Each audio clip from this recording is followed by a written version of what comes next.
தருமபுரி மாவட்டத்தில் குழந்தை தொழிலாளர்களை கொத்தடிமை போல் அடைத்து வைத்து டன் கணக்கில் சிப்ஸ் உணவுப் பொருள் தயாரித்து வெளி மாநிலங்களுக்கு ஏற்றுமதி செய்து கோடிக்கணக்கில் சம்பாதிக்கும் உரிமையாளர்கள். சிறார்களை மீட்குமா தருமபுரி மாவட்ட நிர்வாகம்?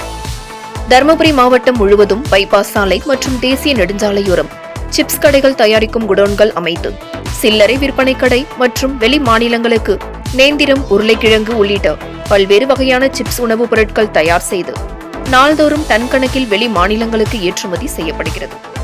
இவ்வாறு சிப்ஸ் தயாரிக்கும் இந்த தொழிலுக்கு வயது முதிர்ந்தவர்களை வேலைக்கு சேர்த்தால் சம்பளம் அதிகம் என்பதால் வடமாநில குழந்தை தொழிலாளர்கள் மற்றும் தமிழகத்தின் பல்வேறு மாவட்டங்களில் இருந்தும் தாய் தந்தை இழந்த வாடும் சிறுவர்களை குறிவைத்து சிப்ஸ் கடை நடத்தும் உரிமையாளர்கள் அந்த சிறார்களின் உறவினர்களுக்கு ஒரு குறிப்பிட்ட அட்வான்ஸ் தொகையை புரோக்கர்கள் மூலம் முன் பணமாக கொடுத்துவிட்டு சிப்ஸ் தயாரிப்பு குடோன்களுக்கு சிறார்களை அழைத்து வந்து கொத்தடிமை போல் அடைத்து வைத்து ஓய்வு இல்லாமல் இரவு பகலாக வேலையில் ஈடுபடுத்தி வருகின்றனர்.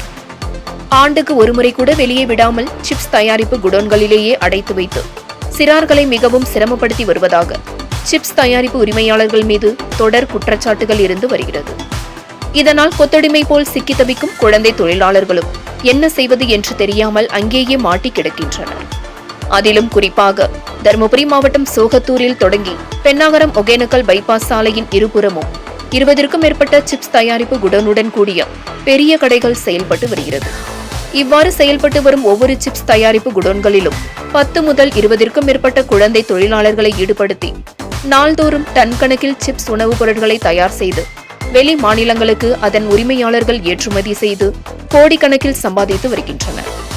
இவ்வாறு குழந்தை தொழிலாளர்களை கொத்தடிமை போல் அடைத்து வைத்து வேலை வாங்கும் சிப்ஸ் தயாரிப்பு கடைகள் மீது புகார்கள் வந்தால் சம்பந்தப்பட்ட அதிகாரிகள் நேரில் சென்று எவ்வித நடவடிக்கையும் உரிமையாளர்கள் மீது எடுக்காமல் சிப்ஸ் கடை உரிமையாளர்களிடம் ஒரு குறிப்பிட்ட தொகையை மாதந்தோறும் மாமூலாக பெற்றுக்கொண்டு அதிகாரிகளும் சிப்ஸ் கடை உரிமையாளர்களுக்கு ஆதரவாக செயல்பட்டு வருவதாக மாவட்டம் முழுவதும் பரவலாக பேசப்பட்டு வருகிறது.